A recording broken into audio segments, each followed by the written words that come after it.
Spooky season is finally over.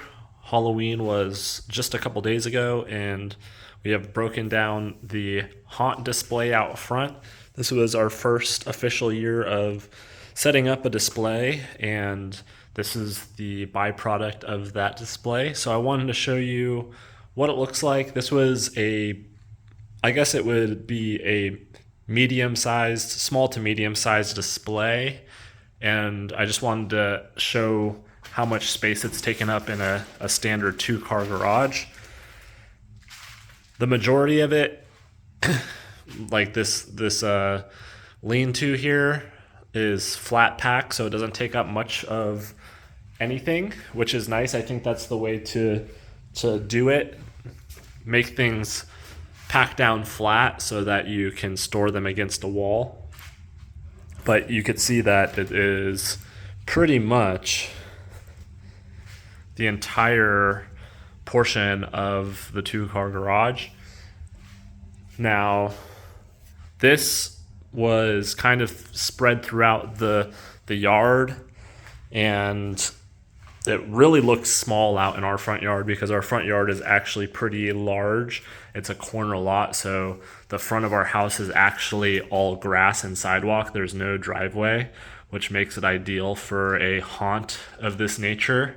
We have a side-facing garage and driveway, so our cars are out of the way, and the corner is right here, and then the front of the house is that way. So probably about 100 feet of open space by 40 or 50 feet. And this amount of stuff did not fill that space at all. It looked like a rinky-dink sort of display. So I got to learn and experience how the yard would feel once I added this sort of amount of props and decorations, and it wasn't that big. So, and this it's going to be packed away. We just brought it inside because it's after Halloween. We didn't want to be the people that were sitting on the props outside for too long, and we plan on cleaning the garage this weekend. So we just moved into this house in like July, and a lot of the first month or two was doing interior modifications and renovations. And then, come September, I started immediately building and purchasing decorations for the display. So we haven't really had much time to even think about the outside in this garage. But I just wanted to again show how much stuff is here from this relatively small display. Those fence pieces back there, Monstu Tutorials is a great channel, and I learned about those from his channel. They roll up, so they don't take up much space, but I believe they're about 40 feet or something like that. Maybe it's 20 feet of actual linear footage on the fence line. So you can imagine we had a small area fenced off. It was probably about this width from the garage to my feet, with a fence line going around. And yeah, you could see there's a lot. It feels like a lot, and we don't have. We actually have quite a big space to utilize, but right now we don't have a lot of room for it.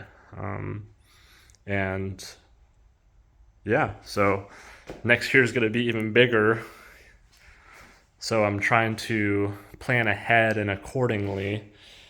We got boxes of the smaller props that were like used as fillers, the plastic skins, my hologram sort of projection. This is actually a studio backdrop set from Amazon that I just put this tool on. I won't be using that next year as far as the studio thing. I have a mausoleum getting built as we speak. And then the pallets actually are taking up a decent amount of space. I didn't use the pallets, but I picked them up because I figured if I wanted to add some interest, I could use the pallets. I'll probably cut them into some sort of prop for Christmas. And then I'll keep showing you what we got. Not that many jack-o'-lanterns this year.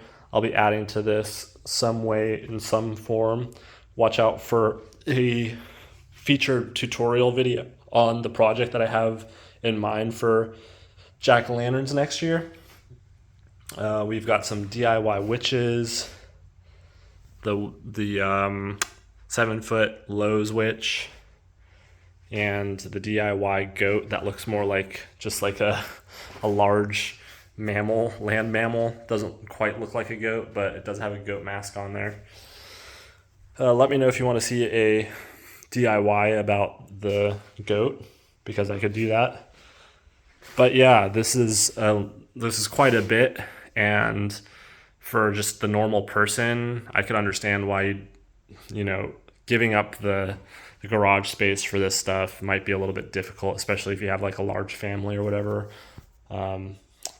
For us, we don't right now, so we have bikes and decorations. I don't think it'll impede on this anyways, even if the circumstances were different. But let me show you my idea for storing all of the decorations, because personally I don't want to store stuff up in the attic. I don't want to ruin the stuff. That's the main issue or concern.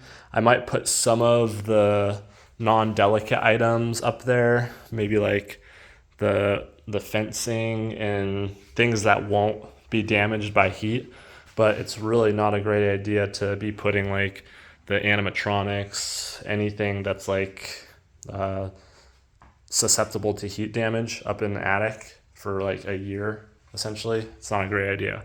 So over in this side, we actually are pretty fortunate to have an even bigger than normal 2-car garage. So over there is like it's like 10 by 10 nook area.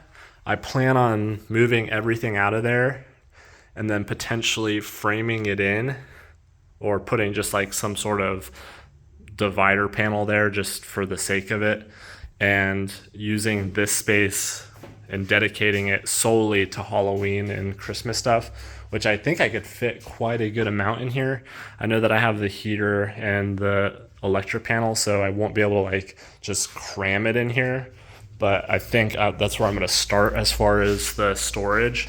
And then if anything, I'll have to migrate or maybe just pull it out a little bit further to here.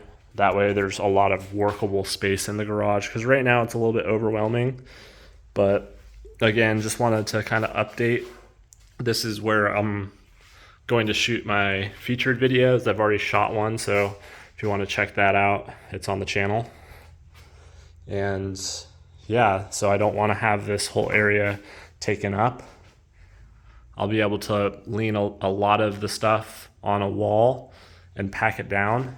But yeah, it's a lot. So if you see the houses in your neighborhood that are doing these big haunt displays, definitely give them some credit and some nice feedback, because they're probably sacrificing a lot of space and time to do this stuff. So it is very impactful to a neighborhood, especially if you're like on a corner lot like we are right at the gate, for people to get inspired and give a cheerful environment to the community. So that was it. Happy holocrafting, and we'll see you on the next one.